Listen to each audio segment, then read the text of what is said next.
Bienvenue à la capsule stimulant concernant l'application pratique du guide La pharmacothérapie de remplacement des substances psychoactives en contexte de la COVID-19 au Québec, guide clinique à l'intention des prescripteurs. Je me présente, je suis le docteur Jean-François de la Sablonnière, médecin psychiatre au CISSS du Bas-Saint-Laurent. Notre rôle de prescripteur implique un engagement déontologique en une approche qui est basée sur les données probantes. On doit privilégier de façon hiérarchique les indications officielles selon les autorités régulatrices telles Santé Canada et la FDA, et les recommandations selon des guides d'experts basés sur des données probantes. C'est ensuite qu'une approche basée sur l'expérience clinique, ancrée sur des études cliniques ou fondamentales, en une approche symptomatique, rigoureusement partagée avec le patient, en une balance décisionnelle, soit une mesure des méfaits versus bénéfices de l'intervention peut être effectuée. Dans le contexte de la COVID-19 au Québec, cette balance décisionnelle doit tenir compte des facteurs suivants qui impliquent pour nos utilisateurs de substances les méfaits qui appartiennent à la perpétuation de la consommation de substances, les risques liés au sevrage, les risques de contracter la COVID-19, puis enfin les risques de contribuer à la propagation de la maladie. Ce contexte de pandémie amène des défis particuliers pour nos utilisateurs de substances. D'une part, il y a des difficultés d'approvisionnement en substances que subissent l'utilisateur, avec une augmentation du coût de la substance et également des diminutions de sources de revenus. Le risque accru de contamination de la substance illicite est également préoccupant. On a observé, avant le contexte de la pandémie, des contextes de contamination des substances avec, entre autres, le fentanyl, d'autres opiacés.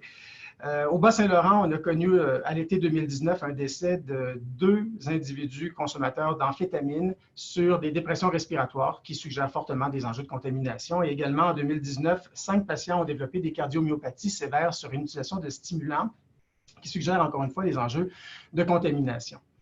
Alors, on peut, avec les enjeux d'approvisionnement actuellement présents dans le contexte de la pandémie, on peut imaginer que les risques liés à la contamination de la substance vont être accrus actuellement.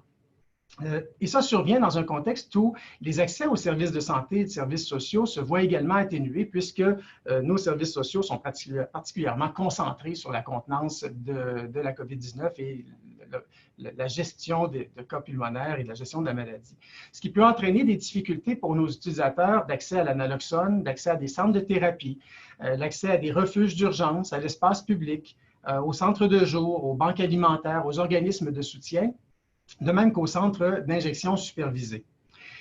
Les utilisateurs peuvent avoir des difficultés à respecter les règles d'hygiène et de distanciation. Ils peuvent également ne pas être au courant, ne pas avoir accès à l'information qui favorise ces règles d'hygiène et ces règles de distanciation, tout comme ils peuvent être sujets, comme tout citoyen, à la peur associée au contact humain, qui sont requis pourtant pour se procurer la substance.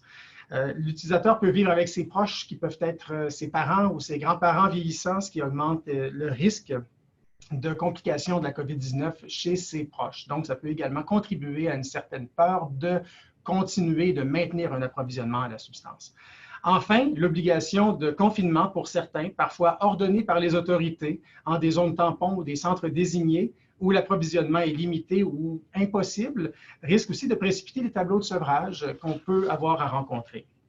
Les objectifs du guide clinique à l'intention des prescripteurs visent à faciliter, en contexte de pandémie, le respect des mesures de confinement parfois contraintes, l'isolement volontaire et la distanciation physique, réduire les surdoses par la substance ou par les agents contaminants, réduire les méfaits liés à l'utilisation ou le retrait de la substance et réduire les risques de sevrage. La philosophie du guide en est une d'intervention non pas fondée sur le traitement du trouble lié à l'utilisation de substances, mais davantage sur une approche de santé publique soucieuse de réduire les méfaits liés à l'utilisation de substances et des principes d'approvisionnement sécuritaire ou en anglais de safe supply. Si on applique cette approche chez l'utilisateur de stimulants, on est contraint de reconnaître qu'il n'existe ni traitement officiellement indiqué, ni traitement recommandé par des guides de pratique ou consensus d'experts. Il existe néanmoins de nombreuses études impliquant des essais cliniques standardisés, des revues de littérature, par exemple celles de Stoops et Rush en 2013, des méta-analyses en une méthodologie Cochrane telle que celle de Castel en 2016, qui soutiennent l'idée qu'une pharmacothérapie de remplacement de stimulants n'est pas farfelue. Avant d'approfondir nos recommandations, je vous offre de regarder ces données. Ces études ne peuvent offrir de guidance claire actuellement en raison de plusieurs limitations méthodologiques. Plus souvent qu'autrement, Elle mesure l'efficacité de l'intervention en termes de dépistage urinaire libre de substances, de jours de consommation et de quantité consommée. En résumé, leur principal objectif primaire est relié à l'abstinence, ce qui met la barre haute à des études dans des contextes de consommation. Peu d'études se concentrent sur les symptômes de retrait ou sur l'appétence vers la consommation de substances comme objectif principal et aucune ne s'est concentrée sur la qualité de vie. Dans les études qui concernent les consommateurs de substances, l'attrition constitue toujours un défi à la puissance statistique pour démontrer une différence du placebo. Et ensuite, les substances de remplacement qui sont utilisées le sont de façon indifférenciée selon le type de stimulant utilisé. Alors que les données plus récentes suggèrent que les inhibiteurs du transporteur de la dopamine et les promoteurs de relâchement de la dopamine ne seraient pas équivalents selon la substance utilisée. La conclusion de l'analyse des données disponibles actuellement implique néanmoins que l'utilisation d'une pharmacothérapie de remplacement de stimulants, amphétamine ou cocaïne, détient de probables bénéfices en termes de symptômes de retrait, d'appétence vers la consommation, de jours de consommation et de quantité consommée, pour une innocuité d'utilisation et un risque de détournement ou de mésutilisation qui est acceptable ou qui peut à tout le moins être contenu. Les données suggèrent que les utilisateurs de cocaïne, un inhibiteur de la recapture de la dopamine, retirent davantage de bénéfices de promoteurs du relâchement de la dopamine, tels la dexédrine ou les sels mixtes d'amphétamine. D'un autre côté, les utilisateurs de promoteurs du relâchement de la dopamine, tels les drogues de synthèse ou les speed, vont retirer davantage de bénéfices d'un inhibiteur de la recapture de la dopamine, tel le méthylphénidate. Le recours aux agents de longue action détient des avantages soutenus dans leur efficacité. La taille d'effet semble plus grande pour les agents psychostimulants, donc méthylphénidate ou amphétamine, par rapport à d'autres agents non psychostimulants, tels le bupropion ou le modafinil, qui ont été étudiés. Enfin, certaines approches de neurostimulation non pharmacologique, telles la RTMS, représentent assurément un intérêt, particulièrement pour des symptômes de retrait en lien avec l'utilisation de stimulants. Lorsqu'il y a un TDAH concomitant chez l'utilisateur de substances, le traitement rigoureux du trouble déficitaire de l'attention, selon les indications et les recommandations de guides de pratique tels le CADRA, vient atténuer la consommation de substances. Ceci est particulièrement pertinent lorsqu'on considère la surreprésentation des TDAH chez les utilisateurs de stimulants, qui atteint plus de 35 % comparativement à 3 ou 4 % dans la population adulte générale. En ce qui concerne l'innocuité, la tolérabilité et le risque de détournement, le recours à la pharmacothérapie de remplacement de stimulants implique assurément certains risques. Il y a des risques cardiovasculaires en lien avec l'élévation du pouls et de la tension artérielle, risques qui demeurent modestes et nettement moindres par rapport à celui que représente l'utilisation des drogues illicites ou des drogues de synthèse. Par exemple, la monographie du méthylphénidate courte action rapporte une augmentation moyenne de 3 mm de mercure de la tension artérielle dans les études d'homologation. Préoccupation qu'on a quand même avec les stimulants et quand on regarde en comparaison avec les IRSN, il n'y a pas de commune mesure. L'augmentation moyenne de la tension artérielle avec le recours à la venlafaxine dans les études d'homologation était de 7 mm de mercure. Il y a un risque d'exacerbation avec les psychostimulants de la psychose ou de la manie chez les patients qui sont porteurs d'un trouble schizophrénique ou d'une maladie affective bipolaire. Alors assurément, on va avoir une préoccupation particulière chez ces individus. En ce qui concerne le risque de détournement ou de mésutilisation, les travaux de Nora Volkov suggèrent qu'il y a un lien entre la vitesse d'absorption et d'action des psychostimulants dans le cerveau et leur impact sur les circuits de renforcement. L'utilisation des psychostimulants chez le TDAH ayant un trouble lié à l'utilisation de substances est par ailleurs plutôt réassurante et nous oriente vers une atténuation du besoin de consommer, comme quoi on adresse davantage le déficit en gratification et on augmente l'activité du lobe frontal plutôt qu'on agit sur les circuits de renforcement à favoriser un embourbement du renforcement. Le marché a développé des agents à faible potentiel d'abus, des agents de longue action à faible potentiel d'abus, particulièrement le méthylphénidate en formulation OROS ou un prémédicament, la lisdexamphétamine. Et enfin, un encadrement clinique peut permettre un certain contrôle du risque. Malgré ces données, certains facteurs vont limiter l'accessibilité à la thérapie de remplacement des stimulants. D'une part, il y a l'acceptabilité du traitement par le patient, qui peut constituer un frein, mais principalement, l'accès au remboursement peut constituer un frein important. Je rappelle qu'au Québec, le recours aux psychostimulants de longue action n'est remboursé par la RAMQ que lorsqu'il y a un diagnostic concomitant de troubles déficitaires de l'attention avec hyperactivité selon le code SN 280. À la lumière de ces données, le guide clinique à l'intention du prescripteur invite à prescrire des comprimés de méthylphénidate à courte durée d'action, 10 à 20 mg 2 fois par jour, dont la dose peut être optimisée selon la tolérabilité et la réponse clinique jusqu'à 100 mg par 24 heures.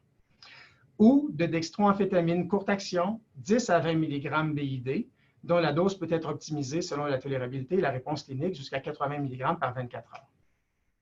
Cette pharmacothérapie de remplacement doit s'inscrire à la suite d'une évaluation clinique rigoureuse, discutée et partagée en une balance décisionnelle avec l'utilisateur, avec considération également des alternatives. Parmi ces alternatives, on peut penser à l'utilisation des psychostimulants de longue action, à l'utilisation mixte de psychostimulants de longue action et de courte action, à l'utilisation du bupropion, du modafinil ou de la neurostimulation. Il est primordial d'individualiser votre traitement en fonction des attentes, besoins et des caractéristiques individuelles de la personne qui se trouve devant vous. On se doit de discuter systématiquement de notre préoccupation de mésutilisation et de détournement avec notre client. De la même façon qu'on doit aborder la notion d'entreposage sécuritaire de la substance, particulièrement si votre client a des jeunes enfants ou réside avec d'autres personnes utilisatrices de substances. Pour respecter les consignes d'isolement et de distanciation physique, l'ordonnance initiale peut couvrir une période d'au moins 14 jours. Assurez-vous aussi d'être disponible et accessible à la fin de cette période de 14 jours pour réévaluer la pertinence d'une prolongation de la mesure de remplacement. Donc, vous devez vous assurer que la fin de cette période de 14 jours ne se situe pas une fin de semaine ou lors d'une journée fériée. Étant donné les risques liés à la consommation de multiples substances fréquentes chez nos utilisateurs, le contact possible avec d'autres personnes et le fait que toute substance provenant du marché illicite puisse être contaminée d'opioïdes, dont le fentanyl, assurez-vous de remettre une trousse de naloxone à la personne et à son entourage en s'assurant que tous connaissent son utilisation. Communiquez avec le pharmacien qui délivre la médication pour lui expliquer la nouvelle prescription. Rappelez-vous que le pharmacien qui délivre la médication a une position privilégiée pour évaluer le patient, un contact aussi plus fréquent avec le patient et constitue donc un précieux collaborateur à ses soins. De la même façon, ayez une attention particulière à la collaboration avec le médecin psychiatre impliqué s'il y a une problématique affective ou psychotique sous-jacente.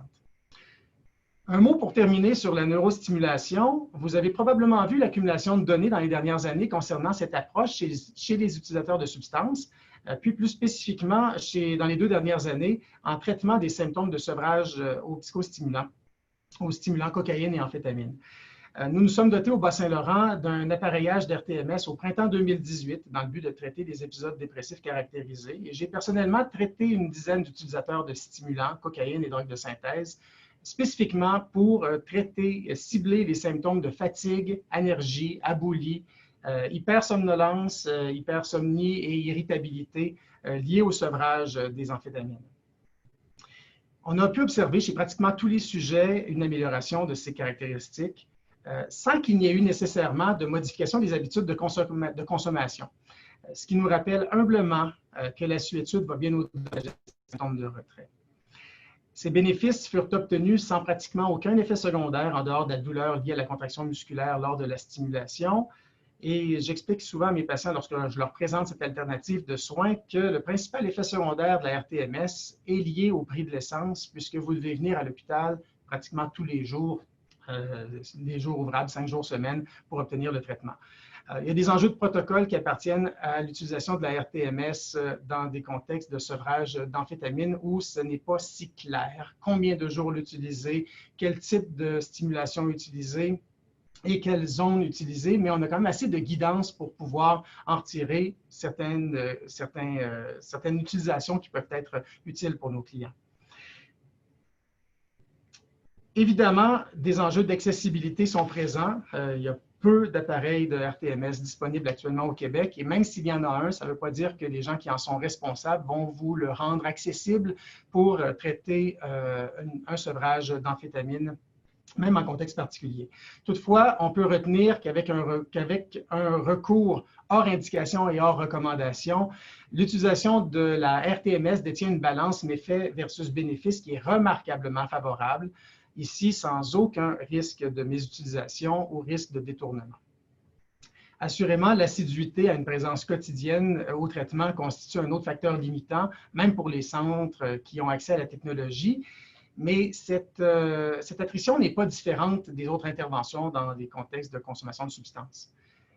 Dans le contexte de la pandémie actuelle, où il peut y avoir un confinement obligatoire dans un centre désigné, le confinement peut constituer finalement un facteur qui favorise l'accès à une telle approche. Je vous rappelle que, pour terminer, l'importance de bien documenter votre dossier médical et de réévaluer régulièrement la condition clinique et les besoins de votre patient, de même que les méfaits et bénéfices de votre pharmacothérapie de remplacement. Rappelez-vous que vous pouvez toujours consulter vos collègues experts et vous pouvez communiquer avec l'équipe de soutien clinique et organisationnel en dépendance et itinérance pour toute question ou besoin de soutien.